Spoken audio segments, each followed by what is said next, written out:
बिस्मिल्लाहिर्रहमानिर्रहीम। अस्सलाम वालेकुम। मैं हूं तारिक मतीन। आप मुझे यूट्यूब और फेसबुक पर देख रहे हैं और मैं ये जो वीडियो है इसमें कौमी सलामती कमेटी का जो 37वां इजलास है उस पर बात करूंगा। सबसे पहले उसकी प्रेस रिलीज पर बात कर लेते हैं, फिर कुछ बहुत अहम चीज़ें हैं। और नून लीग ने इस इजलास में एक कोशिश की, वो कोशिश जो है अब वो सामने आ रही है, उसका भांडा फूट रहा है, वो मैं आपके सामने रखूंगा। लेकिन सबसे पहले प्रेस रिलीज क्या कहती है, इस इजलास की प्रेस रिलीज में क्या बताया गया है। इस प्रेस रिलीज के दो हिस्से हैं। पहले हिस्से में लिखा हुआ है कि कौन कौन शरीक था। यह कौमी सलामती कमेटी का इजलास है, वजीर आजम इसको चेयर करते हैं, शहबाज शरीफ साहब चेयर कर रहे थे और उनकी सदारत में जो सियासी क़यादत थी, हुकूमती वज़रा वो मौजूद थे और दूसरी जानिब जो अस्करी क़यादत है, तीनों मुसल्लह अफ़वाज के सरबराहान और chairman joint chief of staff committee ये मौजूद थे, खुफिया इदारों के सरबराहान मौजूद थे और ये इजलास हुआ। पहले हिस्से में ये लिखा हुआ है कि कौन कौन मौजूद था और दूसरे हिस्से में जो इसका मोस्ट इंपॉर्टेंट हिस्सा है उसमें जो चीजें लिखी हुई मैं पहले आपके सामने पढ़कर रख दूं, फिर उसके बाद इस पर बात करते हैं। लिखा हुआ the NSC discussed the telegram received from the Pakistan embassy in Washington. जो टेलीग्राम रिसीव हुआ था, जो साइफर था, उसको डिस्कस किया गया। The former Pakistan ambassador to the US briefed the committee on the context and content of his telegram. Asad Majeed साहब ने ब्रीफिंग दी। Communications reaffirmed the decisions of the last NSC meetings.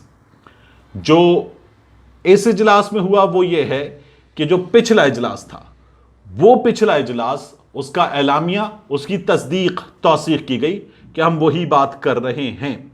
The NSC was again informed by the premier security agencies. National security committee को premier security agencies की जानिब से यह बताया गया that they have found no evidence of any conspiracy.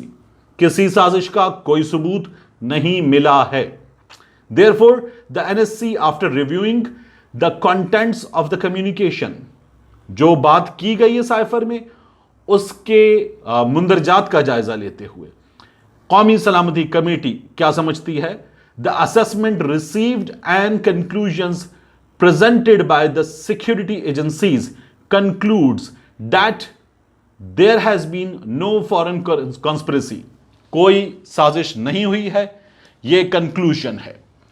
अब पिछले इजलास में जिसकी तस्दीक एक बार फिर हुई, उसमें कहा गया था, एक, खुली मुदाखलत, नंगी मुदाखलत की गई है। दो, काबिल तशवीश है जो कुछ कहा गया है।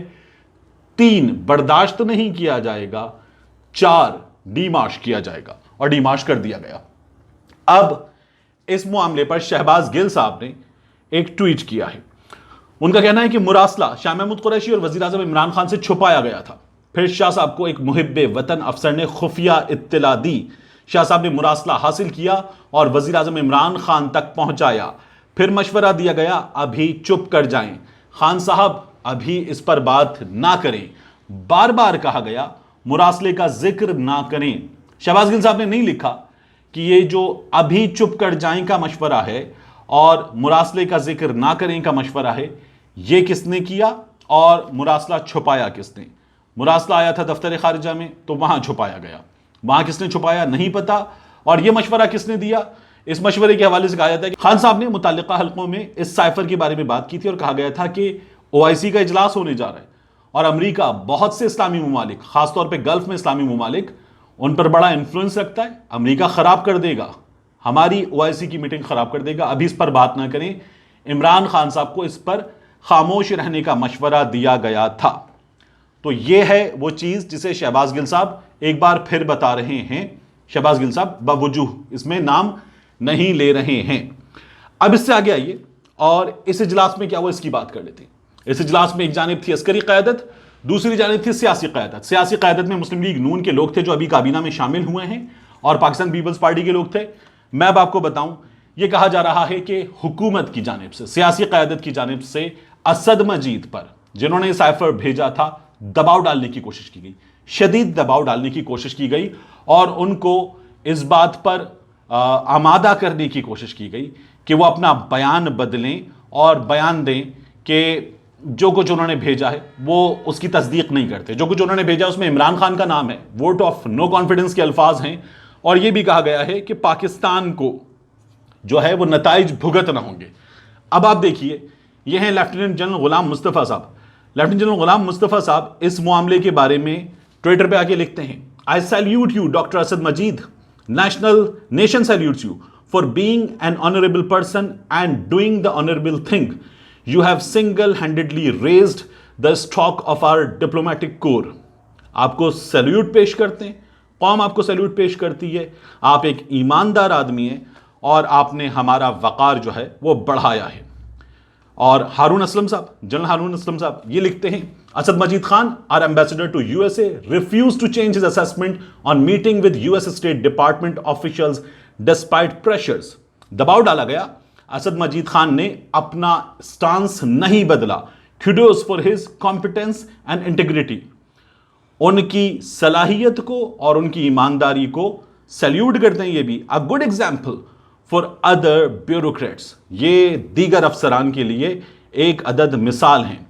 एजाज अवान साहब ने, जनरल एजाज अवान साहब ने लिखा, Asad Majeed stood firm with the content of his cable despite pressure. दबाव डाला गया, असद मजीद डट के खड़े रहे। That's all this nation expects from a professional bureaucrat.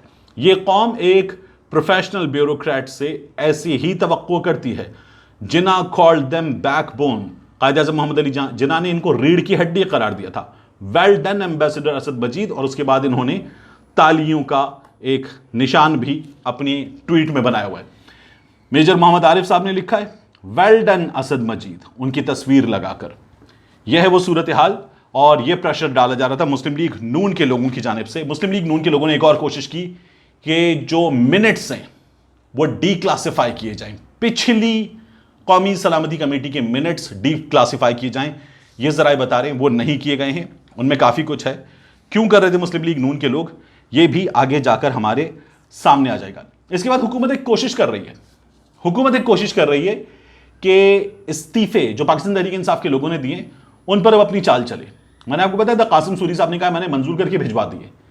इन लोगों ने इस्तीफे डी सील कर दिए हैं। राजा परवेज अशरफ साहब स्पीकर कहते हैं मैंने डी सील कर दिए। अब मैं ये करूंगा कि एक एक बंदे को बुलाऊंगा, उससे तस्दीक करूंगा, उससे पूछूंगा इस्तीफा खुद दिया है, तुम पर दबाव तो नहीं डाला गया, अपने दस्तखत की तस्दीक करते हो, और फिर उसके बाद मैं इन्हें अगर मुतमईन हूंगा तो आगे भेजूंगा।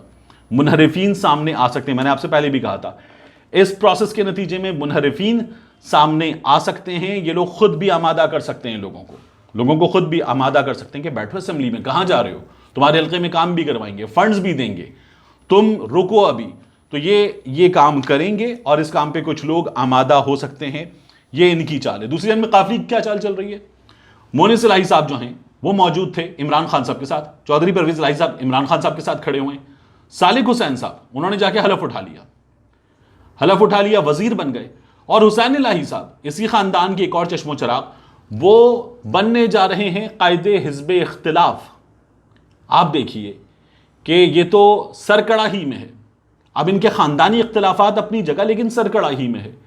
पाकिस्तान तहरीक इंसाफ के साथ भी हैं, ये मुत्तहिदा हुकूमत के साथ भी हैं, और कायदे हिज़्ब इख्तिलाफ की सीट के मज़े भी इनको चाहिए, वो ओहदा भी इन लोगों को चाहिए।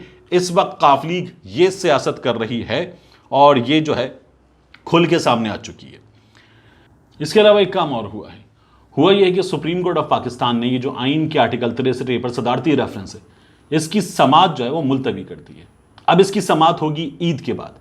पाकिस्तान तहरीक इंसाफ इस मामले को सबसे पहले लेकर अदालत में गई थी। इस पर समाअत लटकती रही और मुनहरिफीन सामने आ गए, सिंध हाउस में नजर आ गए, और इन्हीं मुनहरिफीन का इस्तेमाल करके आसिफ अली जरदारी ने हुकूमत के इत्तेहादियों को कहा बंदे तैयार हैं, हुकूमत गिर जाएगी, और फिर इत्तेहादियों को अलग किया गया हुकूमत से। इन इत्तेहादियों को अलग करने का काम हो गया, मगर ये लोग अदालत गए थे, अदालत ने इस पर फैसला नहीं दिया। अदालत लग गई, इतवार के रोज लग गई, अदालत रात में खुल गई, मगर ये जो काम है इस पर अदालत ने तारीखें दी, और अब अदालत ने तारीख दी है ईद के बाद की। इस दरमियान में हुआ यह है कि मरकज में हुकूमत तब्दील हो गई, पंजाब में हुकूमत तब्दील हो गई, और हमारी अदालत ने इमरान खान साहब को जवाब दिया है कि अदालत 24 घंटे काम करती है। इसीलिए आज हर शख्स जलसे में खड़ा होके, सोशल मीडिया पे आके, ड्राइंग रूम में बैठ के, बाजार में खड़ा होके सबसे ज्यादा अगर बात कर रहा है तो वो अदालत पे बात कर रहा है। यह है वो सिचुएशन जिसका इन हालात में हमें सामना है। यह हालात संगीन है, यह हालात तकाजा करते हैं कि यह हुकूमत नहीं तैयार इलेक्शन करवाने पे, लेकिन जिस तरह से प्रेशर बढ़ रहा है, जिस तरह से टेम्परेचर बढ़ रहा है, इदारों को दरमियान में आके इस वक्त वाहिद हल की तरफ जाना होगा, और वो वाहिद हल है फौरी इलेक्शन करवाए जाएं, एक इंटरिम गवर्नमेंट आए और साफ शफाफ इलेक्शन पाकिस्तान के लोगों को दे, वगरना ये सूरत हाल बिगड़ती रहेगी। मिलते हैं इंशाल्लाह आपसे अगले व्लॉग में।